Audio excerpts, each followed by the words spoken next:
Welcome to this episode of our book read through of Elon Musk, Woke Messiah by Albion. When we left off, we were on this page. It starts with a poem, and it reads, I'm that kid that screams and shouts. I'm that kid that runs about. I'm that kid that picks my nose. I'm that kid that no one chose. I'm that kid that's kind of frail. I'm that kid that hates to fail. I'm that kid that never tries. I'm that kid that never cries. I'm that kid that just sits there. I'm that kid that doesn't care. I'm that kid that loves to read. I'm that kid that wants to succeed. I'm that kid that chews on straws. I'm that kid that always draws. I'm that kid that doesn't get school. I'm that kid you think is cool.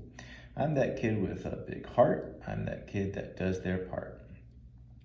Which kind of kid are you? What do you need and what do you do? What do you love and what do you hate? What do you want to be or fate? It's kind of an interesting thing to do, to think about what makes you, you. Yeah, obviously we're very different as people, and a lot of that is apparent even at a young age, but kind of interesting to think about. We're all just big kids in some respects, right? Next page is an Elon Musk quote that reads, education is basically downloading data and algorithms into your brain. Yeah, so it's a good way to think about it. I think it was mentioned before, if you think of education or yourself as a computer and what you're thinking or what you're putting into your brain as like the software, what are you programming yourself with? Then we have the LBM blurb from 2039 that reads, government is a society within itself. People with various agendas. It has leaders and followers, bullies and weaklings. It has the haves and have-nots, victims of circumstance. It has people with leverage and those without any clout, those with economic means and those without any resources. The charismatic and the routinely dull, varied talents and personalities. In the end, the country is ruled by very few, ruled independent of public opinion under the disguise of democracy. Such varied atrocities happen at this level. It saddens me. And then bold it says, in the end, the country is ruled by very few, ruled independent of public opinion under the disguise of democracy. Yeah, it's kind of scary and hard to know how accurate that is, but probably find a lot of people that probably wouldn't completely disagree with that. And then we have a heading that says, hey Elon, what is the most unusual food combination that you enjoy? Yeah, everyone's got something weird they grew up with, or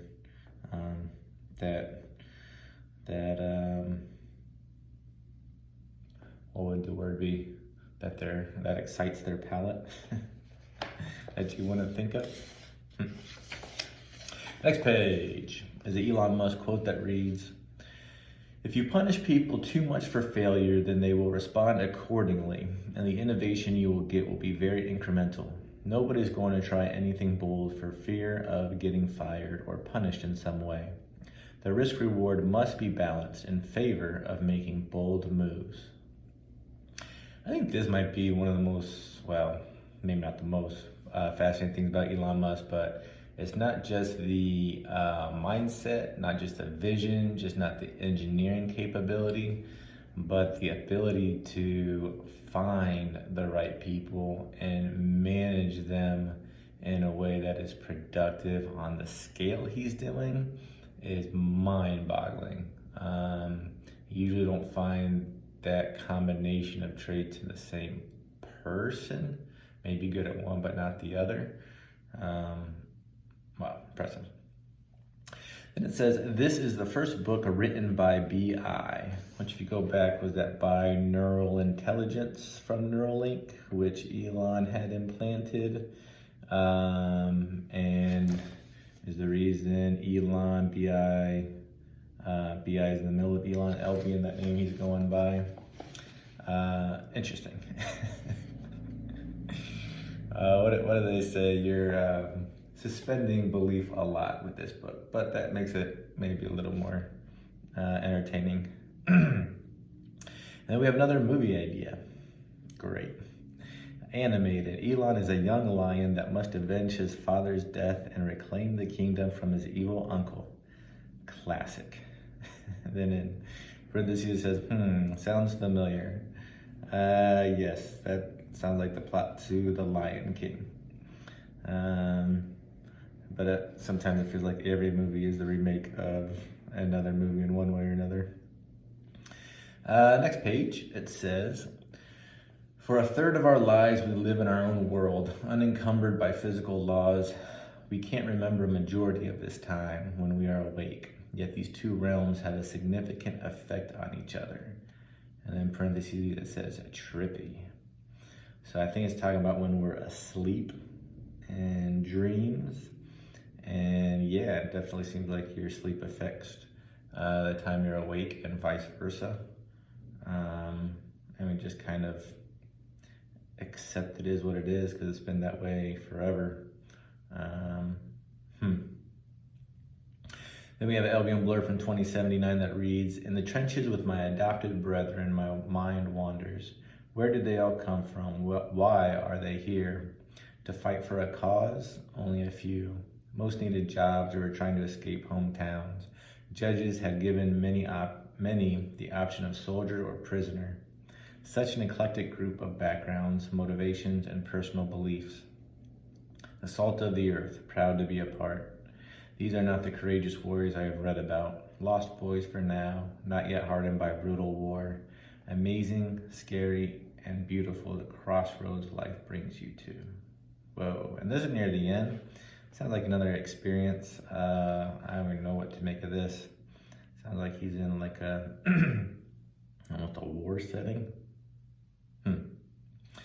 Then we have a heading that says, hey Elon, who are your heroes?